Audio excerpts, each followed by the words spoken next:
Okay. So, hey guys. So now this is going to be tough for me because as you guys over on Facebook can see that over here is YouTube.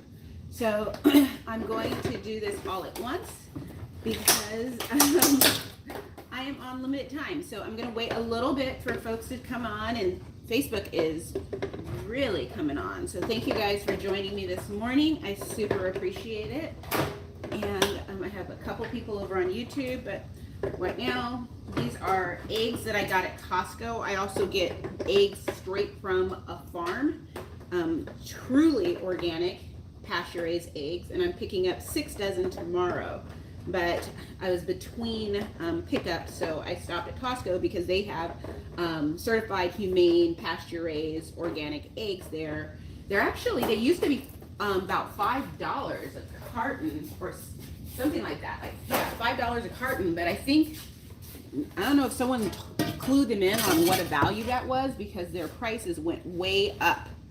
So, and I don't know if you guys can see, but this little nose right here is Apollo, and he is joining us this morning. He joins me when I make food every morning.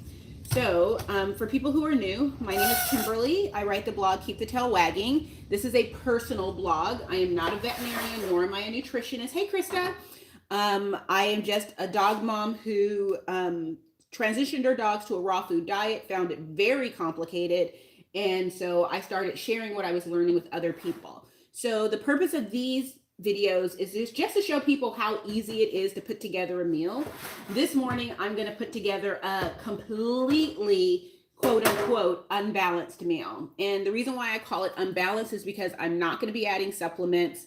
I'm not going to be adding any vegetables. Usually I use a base mix, but I'm not going to use it this morning.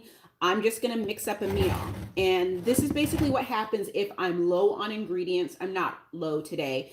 I just figured, let's give it a try. And I feed my dogs covering, 80-10-10, which we all know isn't truly balanced.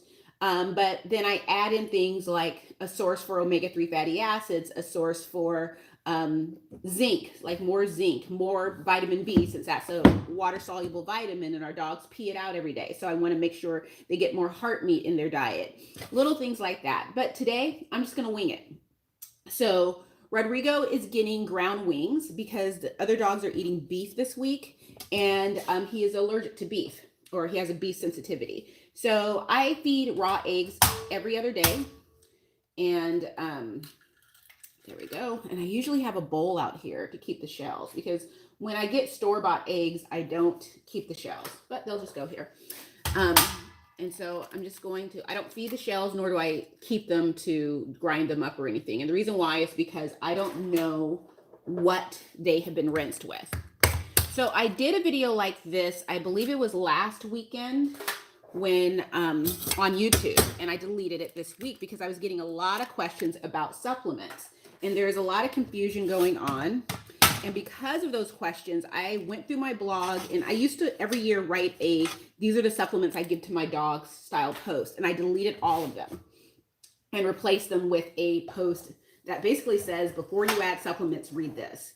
And the reason why is because this is ground beef from greentripe.com. So it's a mixture of all different type of beef organs, not ground beef, an organ blend, but it's beef from greentripe.com. It has, I can't tell you the list off the top of my head, but I know it has heart, which we feed as muscle meat, liver, kidney. I don't know if there's spleen, but I know there's pancreas, and then there's a little green tripe.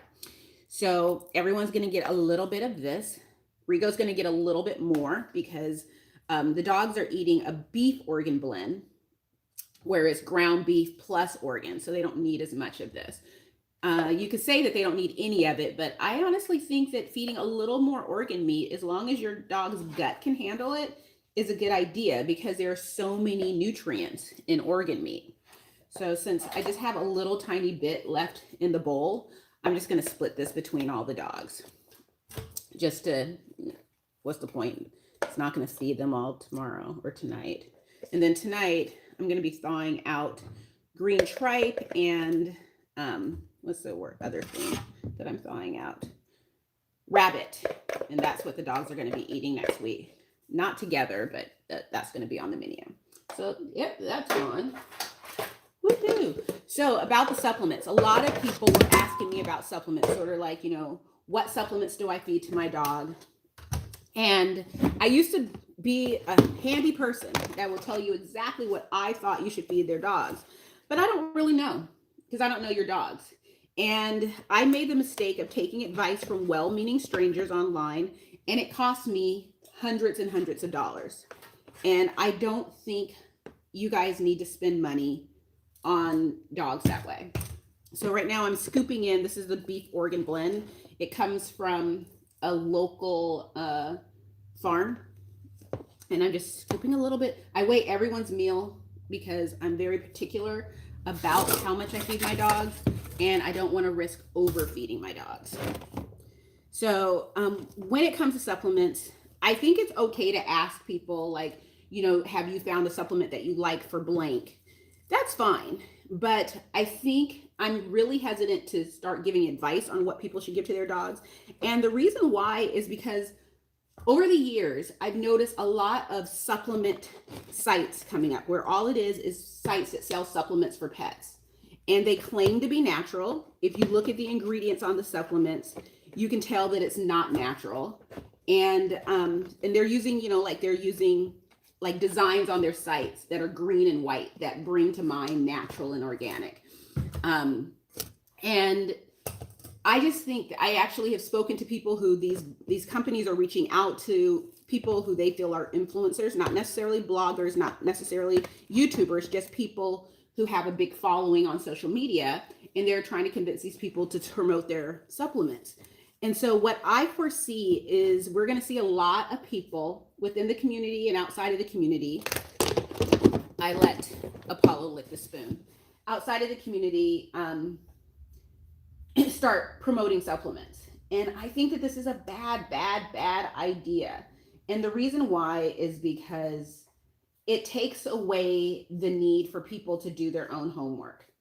If you have a dog and you feel like your dog needs a supplement, then do your homework. One person asked me this past week, how is she supposed to know what to research unless we tell her, unless I tell her what to research? And it's like, well, your dog. If your dog is constantly having diarrhea and you have the diet right, it's not like a protein sensitivity. But if your dog is constantly having diarrhea, you've taken your dog to the vet and you've ruled out any health issues, and maybe you're thinking, or your vet suggested a digestive supplement, then there you go. You start researching digestive supplements. Everyone's getting 2 duck feet, and yep, I'm using my hands.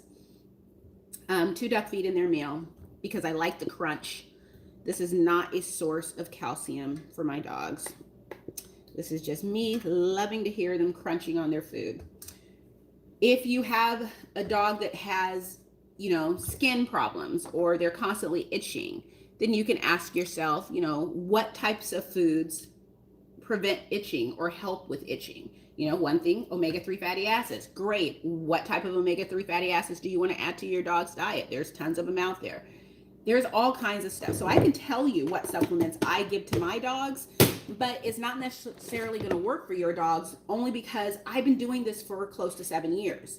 And I've been researching this for my particular dogs for close to 7 years. And so I don't want to give you that information and then have it not work for your dogs. You wasted money, and then you're back on square one. So this is why I've stopped recommending supplements so much. I'm happy to tell you what I like for my dogs, but it's always going to come with a warning that it may not work for your dogs.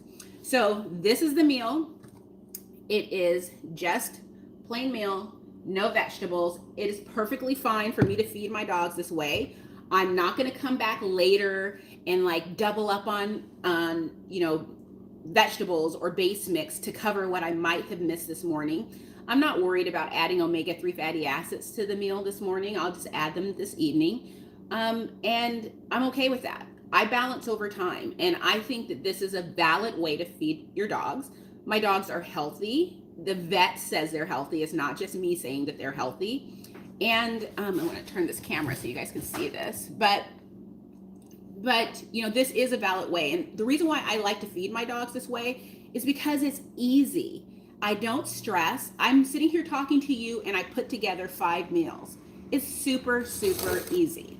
Now, when it comes to balance, and this comes up all the time, and I know I'm sounding like a broken record when it comes to the topic of balance, is that there are many, many ways to quote unquote balance a dog's diet. So there are people who do 80-10-10 plus. This is what I'm doing. There are people who do BARF model. So basically they feed vegetables with their food. There are people who do whole prey model, which is whole pieces of food that they're letting their dogs eat as if their dogs were hunting prey.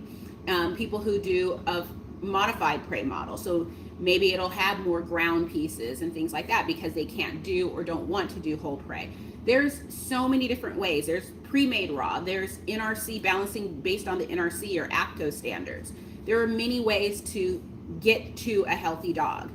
If someone is telling you that you can only feed one way, run away. I'm just going to put it out there. There is no one way to feed our dogs. It's just not possible for anyone to say that without having done massive amounts of serious studies, not gray studies where people manipulate the information that they're getting to come up with the outcome that they like, but actually official long-term studies on hundreds of dogs that show that, okay, this is the model that best suits most dogs.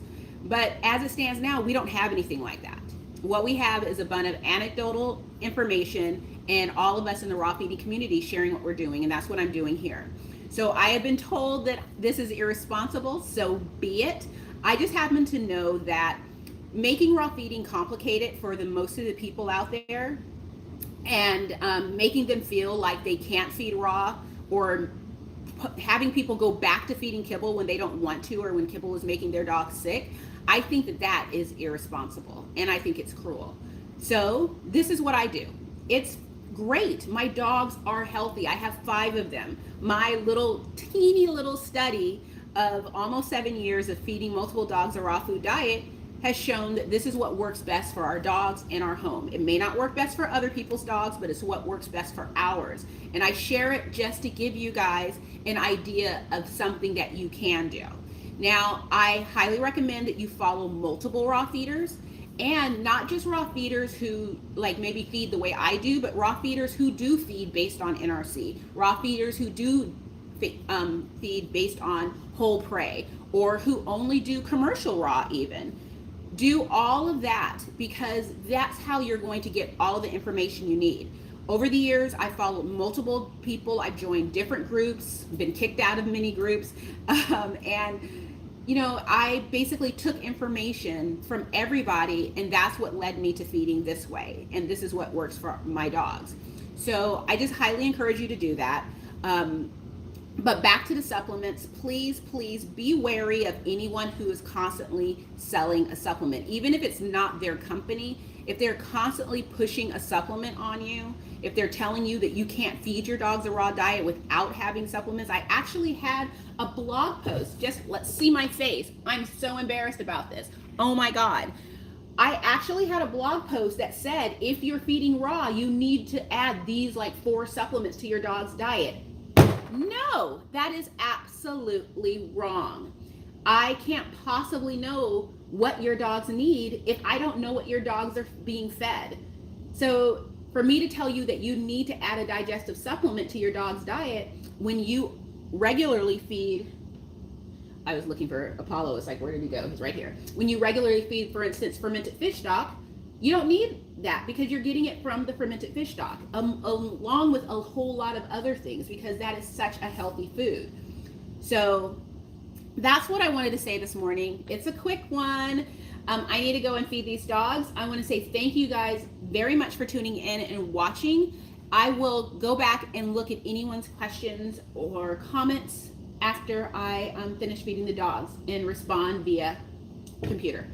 Thank you guys and have a fantastic Saturday. So I'm going to slowly shut everyone down.